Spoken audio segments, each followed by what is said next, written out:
by Adam Suyanov. Then the spirit of Hashem began to beat. In the camp. Judges 13:25. On Wednesday morning, June 14, I attended a Sayam Massachusetts celebrating the completion of the first year of an intensive Beis Midrash program taking place in our very own Flushing, Queens.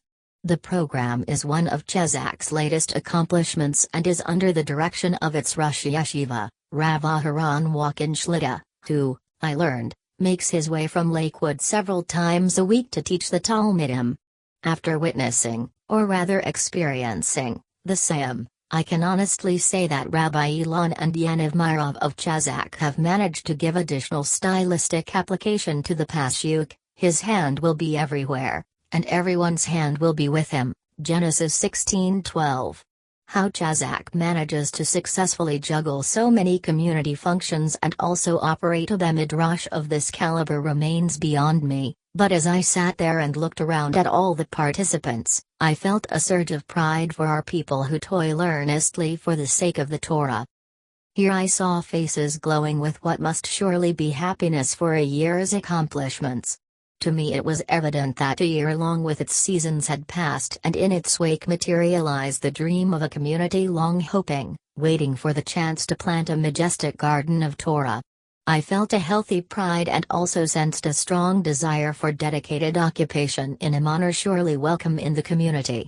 I would also remark that the event's panoply of speakers, all from diverse backgrounds, echoed the wonderfully unifying power of the Torah. Their words infused the air with a palpable sense of harmony and brotherhood.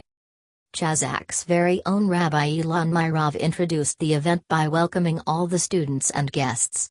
He artistically explained that the yeshiva followed the theme in the Pesach Haggadah of 4 types of children who stand to learn the Torah, however with a particular nuance. He described how he beheld Talmidim initiate their studies as tmimim, innocents, and yet concluded the year as chakamim, wise ones, in their particular areas of study. Fortunate is the one who plants a vineyard and also partakes of its sweet wine. The next speaker was Rav Noach Elbaum Shlita of Congregation Nachlas Yitzchak. I observed as he brilliantly presented the plight of the entire Jewish nation throughout history and underscored its survival as based on an unwavering attachment to the wellspring of life, the Torah. He weaved past and present to depict the road towards a future where the Torah's flaming torch would surely guide our people towards an eternal destiny. He also implicitly praised Chazaq for its great efforts in spreading the light of the Torah across the nation's tapestry and gave his blessing for further success. The Rosh HaYeshiva, Rav Aharon Walken, followed suit with a heartwarming rendition of what clearly makes the yeshiva so successful. I can without exaggeration testify that I felt waves of love and reverence for the Torah spread throughout the room with his every word.